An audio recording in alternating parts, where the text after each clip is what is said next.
وكفى وسلام على عباده الذين اصطفى اما بعد۔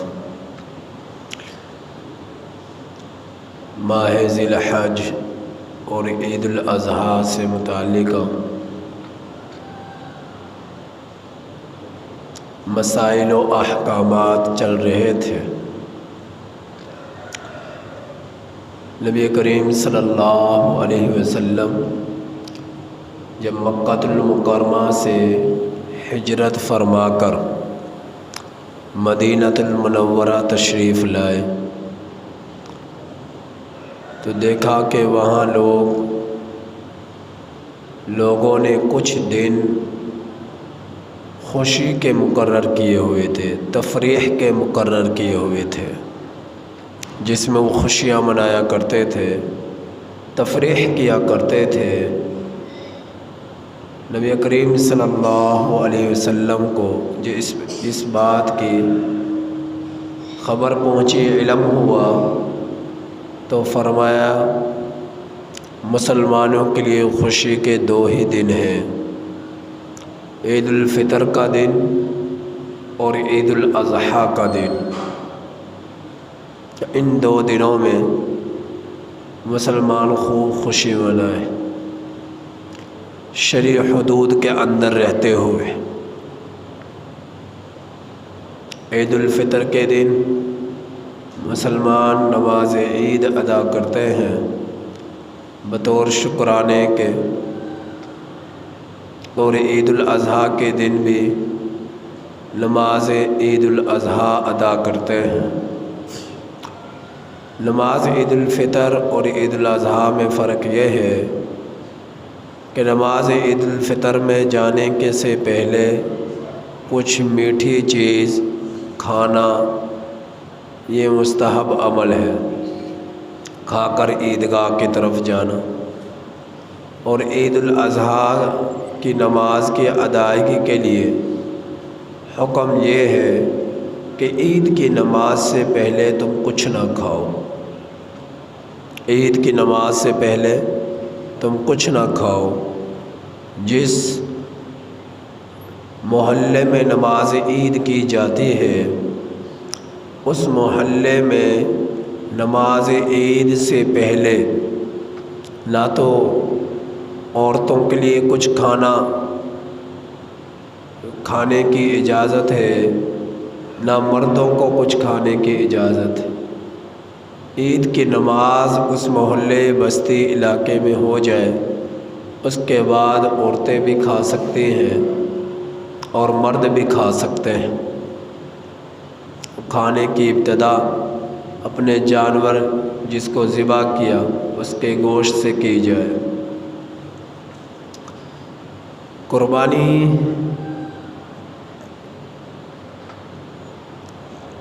اللہ جل جلالہ نے قرآن کریم میں اس کا حکم دیا ہے، فَصَلِّ لِرَبِّكَ وَانْحَرْ،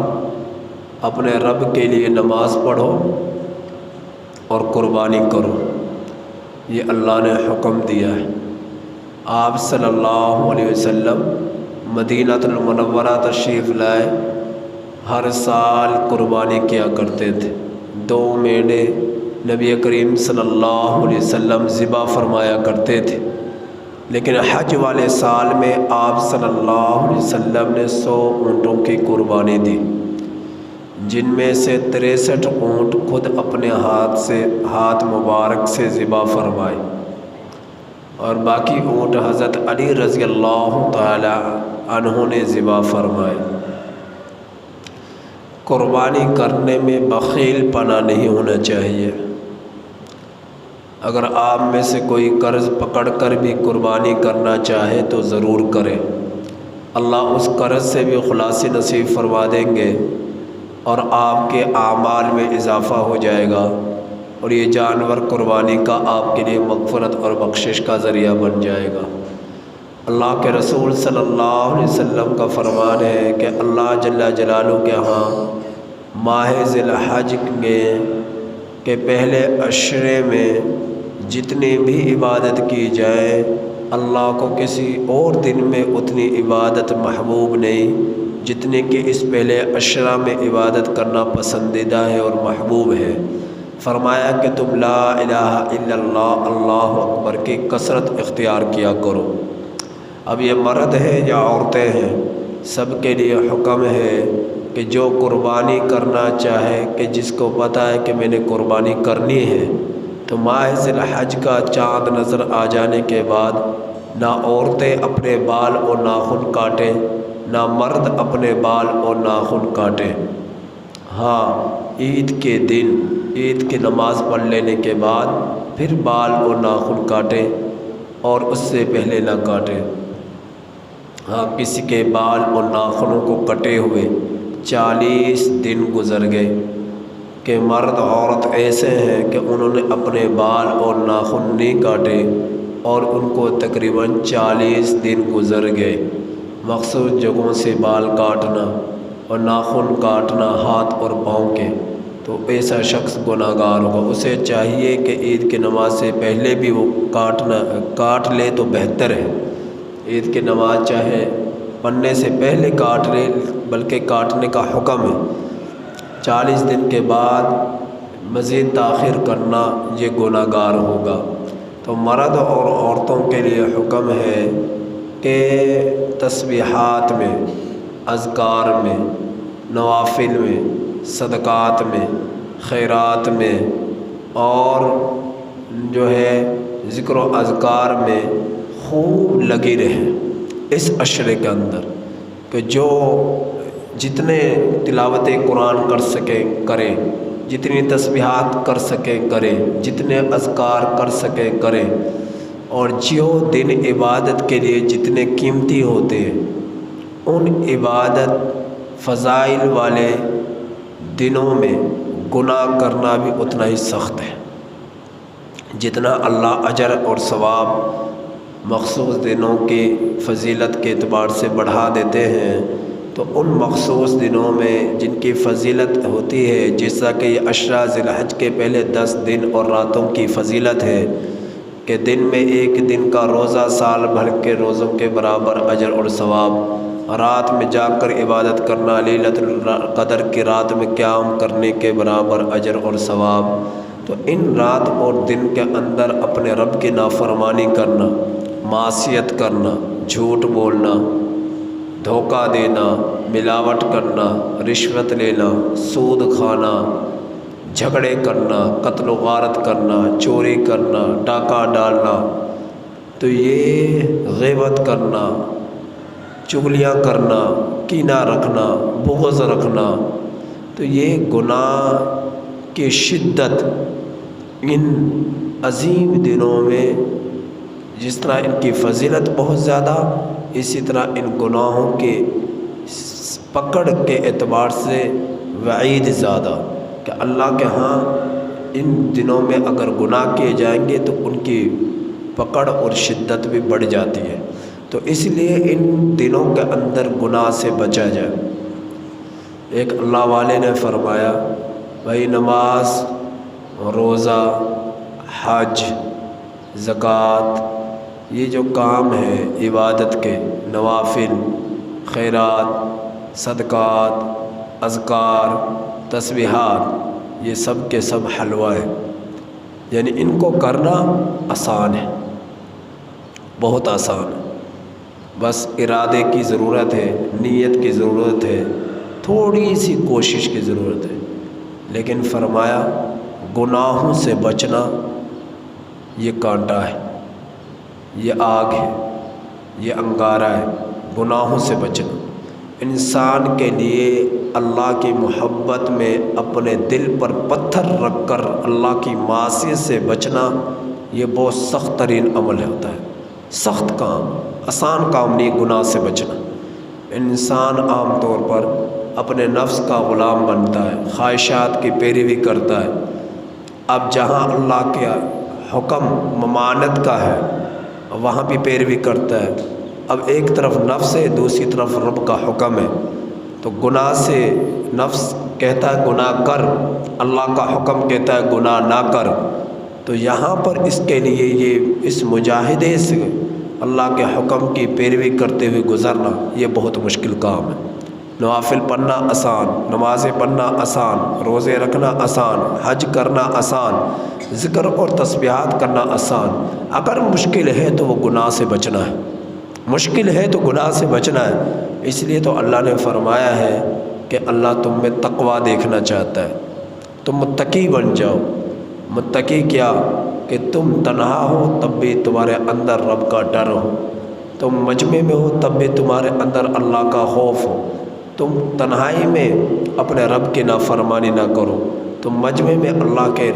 اپنے رب کی نافرمانی نہ کرو۔ تو جتنا انسان گناہوں سے بچ کر اللہ کی قربت حاصل کر سکتا ہے، اتنا نیکیاں کر کر اللہ کی قربت حاصل نہیں کر سکتا۔ قربتیں نیکی اور اعمال سے بھی ملتی ہیں، لیکن جتنا گناہوں سے بچ کر انسان اللہ کا قریب بنتا ہے، محبوب بنتا ہے، اتنا نیک اعمال کرنے سے نہیں بنتا۔ تو اس لیے گناہوں سے بچنے اس محبوب ترین دنوں میں یہ انتہائی ضروری ہے۔ ویسے ہر دن میں اللہ کی معصیت سے بچا جائے، لیکن جو عبادت کے لیے مقررہ دن ہے، فضیلت آئی ہے راتوں کی، دنوں کی، ان راتوں اور دنوں میں اور صبح اور شام میں ان مخصوص اوقات میں گناہوں سے بچنا یہ انتہائی ضروری ہے، یہ انتہائی ضروری ہے۔ تو جس طرح مردوں پر مرد عبادت کرنا فضیلت کا ذریعہ ہے اس عشرے میں، اسی طرح عورتوں کے لیے بھی تسبیحات، اذکار، گناہوں سے بچنا اس عشرہ ذی الحج کے اندر ان کے لیے بھی جو ہے نیک جذبہ جو ہے اجر اور ثواب کا یہ ایک ذریعہ ہے۔ قربانی جس طرح مردوں پر فرض ہوتی ہے، اسی طرح عورتوں پر فرض ہوتی ہے۔ عورتوں کے لیے بھی کرنے کا حکم، مردوں کے لیے بھی کرنے کا حکم۔ ان دنوں کے اندر جو ذی الحج کے 10 ذی الحج سے 12 ذی الحج کے شام تک، غروب آفتاب سے پہلے تک کا وقت ہے۔ اور جس طرح مردوں کے لیے تکبیرات تشریق کہنا یہ واجب ہے 1 مرتبہ، اس طرح عورتوں پر بھی واجب ہے۔ اور جب عید کی دن ہو تو مردوں کو چاہیے کہ صبح سویرے اٹھیں، اسی طرح عورتوں کو بھی چاہیے صبح سویرے اٹھیں۔ جس طرح مردوں کے لیے حکم ہے کہ مسواک کریں، سرما لگائیں، خوشبو لگائیں، نیا کپڑا پہنے، اور جو ہے بناؤ سنگار کرنا یہ عورتوں کے لیے بھی کہ نئے کپڑے پہنے، سرما لگائیں، خوشبو لگائیں گھر کے اندر۔ عورتوں کے لیے بھی یہ حکم ہے، جس طرح مردوں کے لیے حکم ہے۔ مردوں کو چاہیے صبح سویرے عیدگاہ کی طرف جائے۔ عورتوں کے لیے عید کی نماز فرض نہیں ہے، عید کی نماز یہ واجب عورتوں پر لازم نہیں ہے کہ عورتیں بھی عید کی نماز پڑھیں۔ آپ صلی اللہ علیہ وسلم کے زمانے میں عورتیں مسجد میں آ کر نماز پڑھا کرتی تھیں۔ وہ ابتدائی زمانہ اسلام تھا اور آپ صلی اللہ علیہ وسلم اپنی زبان مبارک سے مسائل اور احکام سمجھایا کرتے تھے، اور عورتیں ذوق اور شوق کے ساتھ سنا کرتی تھی اور عمل کیا کرتی تھی۔ لیکن آج کا دور یہ فتنوں کا دور ہے، اس لیے اب اکثر علماء کرام کی رائے یہ ہے اور مفتیان حضرات کا فتویٰ یہ ہے کہ عورتیں مساجد میں عیدگاہوں کی طرف نہ آئیں۔ جب اللہ نے ان پر عید کی نماز فرض ہی نہیں کی تو یہ اپنے اوپر کیوں لازم کر رہی ہے؟ جب اللہ نے ان کے لیے عید کی نماز پڑھنا ضروری قرار ہی نہیں دیا تو یہ کیوں پڑھتی ہے؟ جب اللہ نے ان پر نماز جمعہ لازم قرار ہی نہیں دیا تو پھر یہ کیوں ادا کرتی ہے؟ ان کا کام ہے گھر کے اندر رہنا، اور گھر کی اس کوٹھری کے اندر، اس کمرے کے اندر، اس کونے کے اندر جو جتنا زیادہ پردے کا ذریعہ ہوگا اتنا ہی زیادہ اس میں اجر اور ثواب ہوگا۔ اس پردے والی جگہ پر نماز جو ہے نوافل ادا کرنا، تلاوتیں کرنا، اذکار کرنا، نمازیں پڑھنا، یہ ان کے لیے زیادہ افضل ترین عمل ہے بنسبت مسجد میں آنے کے۔ یعنی مسجد سے زیادہ اجر اور ثواب عورتوں کے لیے گھروں میں نماز پڑھنے کا ہے، مسجد میں آ کر نماز پڑھنے کا نہیں ہے۔ اور عید کی نماز مردوں پر لازم ہے، عورتوں پر نہیں ہے۔ تو عورتیں کیا کریں؟ ہاں، عید کی نماز سے پہلے جس طرح مردوں کے لیے نوافل ادا کرنا یہ جائز نہیں ہے، اسی طرح عورتوں کے لیے بھی اس محلے میں جس میں عید کی نماز ادا کی جاتی ہے، اس عید کی نماز سے پہلے عورتوں کے لیے بھی جائز نہیں ہے کہ وہ گھروں میں نوافل ادا کریں سوائے فرض نماز کے۔ اشراق پڑھیں یا چاشت پڑھیں، جب تک کہ ان کے اس محلے میں عید کی نماز نہ ہو جائے۔ ہاں تلاوت قرآن کر سکتی ہیں، اذکار کر سکتی ہیں، تسبیحات کر سکتی ہیں، لیکن عید کی نماز سے پہلے عورتیں بھی گھروں میں نوافل وغیرہ نہیں پڑھ سکتی۔ ہاں کسی کی قضا نماز رہتی ہے، قضا نماز رہتی ہے تو اسے چاہیے، اب وہ مرد ہے یا عورت ہے، وہ ایک قضا نمازوں کی قضا کر لے، اس کی اجازت ہے، لیکن نوافل وغیرہ پڑھنے کی اجازت نہیں ہے۔ اور جہاں پر عید کی نماز ہوتی ہے، اب چاہے وہ مسجد ہو چاہے وہ عیدگاہ ہو، وہاں پر عید کی نماز پڑھ لینے کے بعد بھی نوافل وغیرہ ادا کرنا یہ جائز نہیں ہے۔ ہاں اس مسجد اور اس عیدگاہ کے علاوہ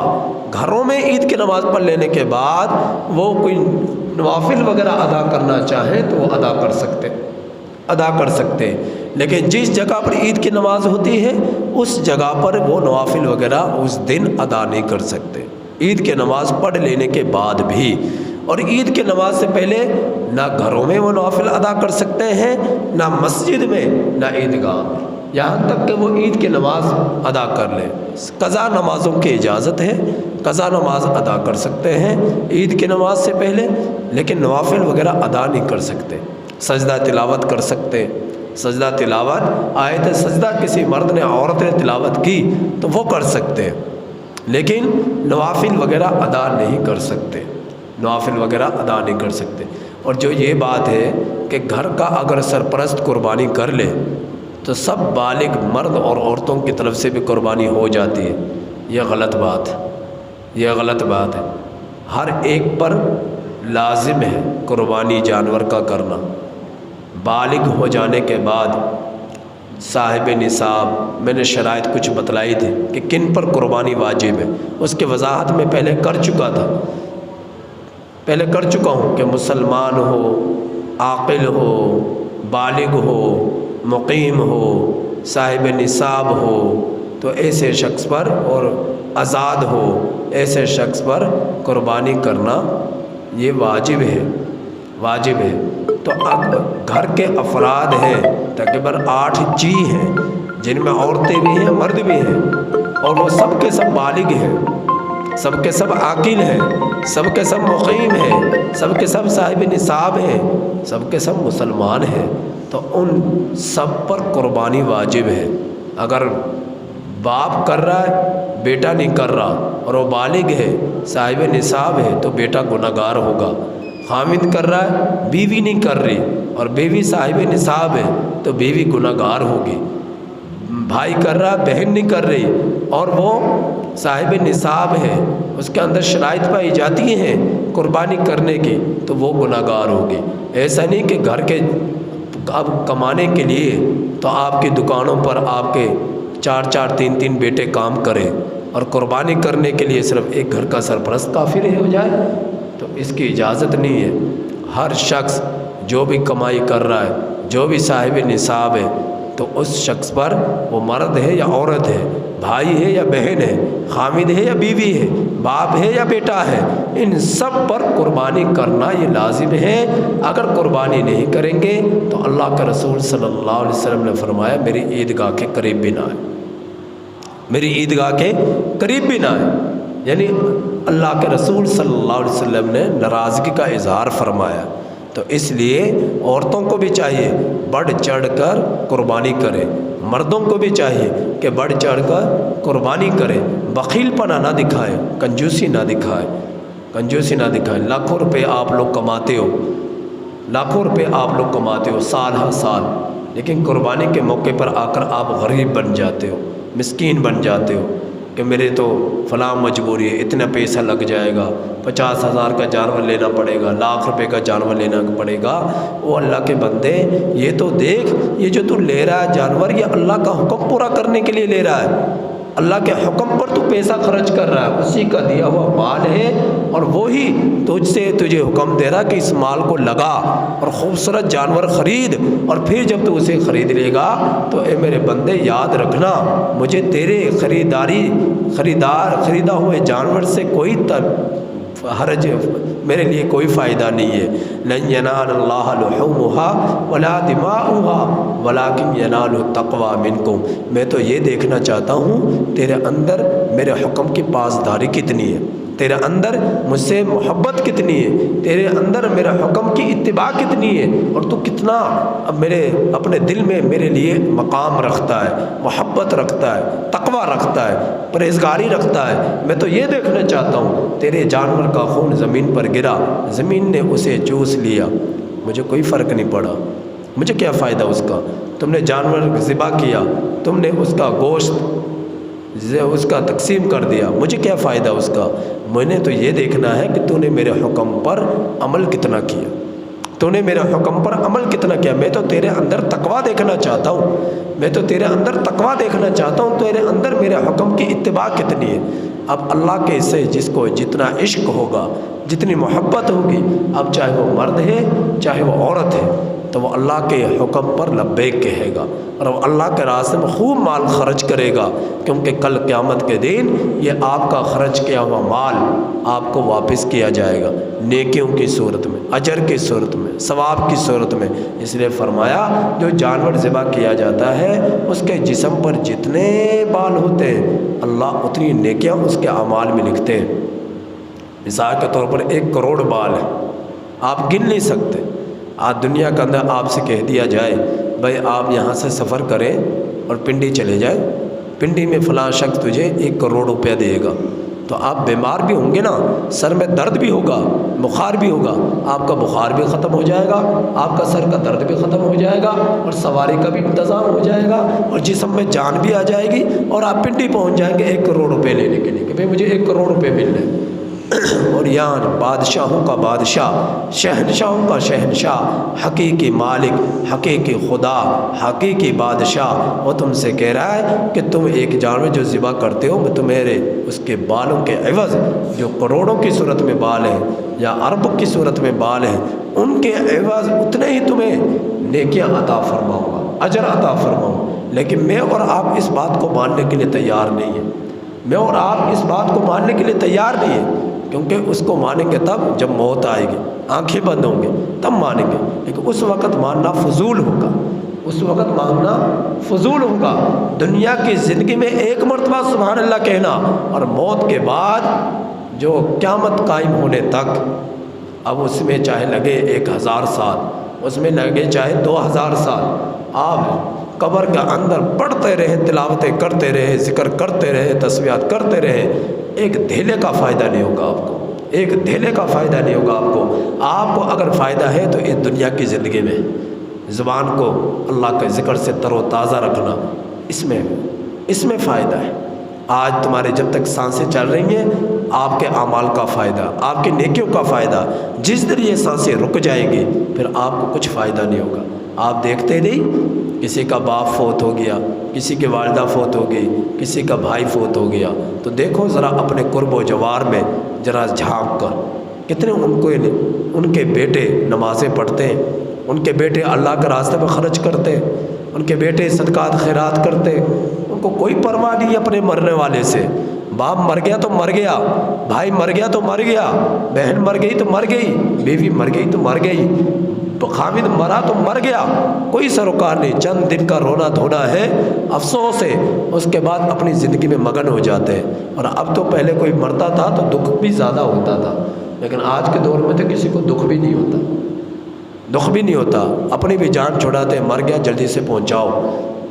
اور چند دنوں کے بعد بھول جاتے ہیں کہ کون مرا۔ اگر آپ یہ بات کہیں گے یہ بات کیسے کر رہا ہے کہ ہم بھول جاتے ہیں، کون بھولتا ہے اپنے باپ کو، کون بھولتا ہے بھائی کو؟ بھائی اگر یاد تھا تو بتاؤ تم کتنے قرآن مجید پڑھ کر ان کو احسان ثواب پہنچاتے ہو؟ تمہارے پاس تو ٹائم نہیں نماز پڑھنے کا، تمہارے پاس تو ٹائم نہیں تلاوت قرآن کرنے کا، تمہارے پاس تو ٹائم نہیں ہے ان کے طرف سے احسان ثواب کے لیے کوئی جانور اللہ کے راستے میں ذبح کر دو، قربانی کر دو۔ آپ صلی اللہ علیہ وسلم نے قربانی کی، ہر سال میں نے جیسا کہ بتایا 10 سال مدینہ میں گزارے، 2 مینڈے ذبح کیا کرتے، ایک اپنی طرف سے، ایک امت کے غریب لوگوں کی طرف سے کہ جو قربانی نہیں کر سکتے۔ اور اللہ کے رسول صلی اللہ علیہ وسلم کا کہ جتنے احسانات ہم میں سے ہر ایک پر ہے وہ روئے زمین پر کسی کے نہیں ہیں، وہ زمین پر کسی کے نہیں ہے، تو کیا مجھ پر اور آپ پر یہ حق نہیں پہنچتا کہ اللہ نے اگر مال دیا ہے تو نبی کریم صلی اللہ علیہ وسلم کی طرف سے ایک قربانی کر دے، آپ صلی اللہ علیہ وسلم کی طرف سے ایک قربانی کر دے؟ نہ آپ اپنے بنتے ہیں، نہ اپنی قربانی دینا پسند کرتے ہیں، نہ اپنے نبی کی طرف سے قربانی دینا پسند کرتے ہیں، نہ اس باپ کی طرف سے قربانی دینا پسند کرتے ہیں جس نے ساری زندگی تیرے لیے کمانے میں گزار دی، نہ اس خامد کے لیے قربانی دینا پسند کرتے ہیں جس نے بیوی کی خاطر محنت مشقت اٹھائی، اور نہ اس بہن کے لیے قربانی دینا پسند کرتے ہیں جس نے تجھے اس سے پیار کیا، تیرے ساتھ ایک زمانہ گزارا، تیرے اپنے بھائی کے ساتھ ایک زمانہ گزارا، نہ بیٹے بیٹیاں وہ اپنے والدین کے لیے کچھ پسند کرتے۔ تو آج دور ہی ایسا آ چکا ہے جس میں لوگوں کو سانپ سونپ چکا ہے کہ نہ کوئی بات سننے کے لیے تیار، نہ کوئی نیک عمل کرنے کے لیے تیار، بس ایک دوسرے کی جڑیں کرید لو، ایک دوسرے پر انگلیاں اچھال لو، ایک دوسرے سے نفرتیں کر لو، حسد بغض کینہ اپنے دلوں میں بسا کر رکھ لو، بس آپ سمجھ لو یہ میرا کام ہے دنیا کی زندگی کا، اس کے علاوہ اور میرا کوئی کام نہیں ہے۔ نفرتیں چھا چکی ہیں اور نفرتیں اندھیروں کی صورت میں غالب آ چکی ہیں، بس ہر بندہ کہہ رہا میں سمجھدار ہوں، میں عقل مند ہوں، میں ٹھیک ہوں، باقی سب غلط ہے۔ ٹھیک وہ ہے جس نے اللہ کو راضی کر لیا، غلط وہ ہے جس نے اللہ کو ناراض کر دیا، اور اللہ ایسے شخص کو پسند نہیں کرتا جو آپس میں محبتیں نہ بانٹے، جو آپس میں حسن سلوک نہ رکھے، جو اللہ کے حکم کی پاسداری نہ کرے اور ایک دوسرے کے ساتھ خندہ پیشانی سے نہ ملے، دلوں کو صاف نہ رکھے، ایسے لوگوں کو اللہ پسند نہیں کرتا۔ تم دنیا والوں سے چھپ جاؤ، اللہ سے کیسے چھپو گے؟ اللہ سے اپنے اندر کو کیسے چھپاؤ گے؟ اللہ سے نہیں چھپا سکتے۔ لہٰذا اللہ کے لیے جو بھی قربانی دینی پڑے آپ وہ قربانی دے۔ قربانی کا لفظ ہی تمہیں اللہ کی قربت پر دلالت کر رہا ہے کہ جو قربانی دے گا اسے اللہ کا قرب ملے گا، اللہ کا قربتیں ملیں گی، اللہ کی رضا ملے گی، اللہ پاک کی خوشنودگی ملے گی۔ لہٰذا تم اللہ کے نام پر اور اپنے مرحومین کی طرف سے، اپنے زندوں کی طرف سے، سب کی طرف سے ضرور قربانی کرے تاکہ اللہ ان سب کو بھی اجر اور ثواب پہنچا دے، اللہ ان سب کو بھی اجر اور ثواب پہنچا دے۔ لیکن سب سے پہلے جس پر قربانی فرض ہے وہ اپنی طرف سے قربانی کرے، پھر زائد مال ہے اور وہ کر سکتا ہے اپنے مرحومین کی طرف سے تو پھر ان کی طرف سے بھی ضرور کرے۔ یہ نہیں کہ اپنے ذمے جو لازم تھی قربانی اسے چھوڑ دیا اور مرحوم کی طرف سے کر دی قربانی، تو یہ جائز نہیں ہے۔ تو اپنی طرف سے قربانی جو فرض ہے اسے کرنے کے بعد پھر اللہ نے آپ کو مزید مال دیا ہے تو ان مرحومین کی طرف سے آپ صلی اللہ علیہ وسلم کی طرف سے آپ قربانی کریں اور اللہ کے نام پر اس جانور کو ذبح کریں۔ اللہ پاک سے دعا ہے کہ اللہ تعالیٰ عمل کی توفیق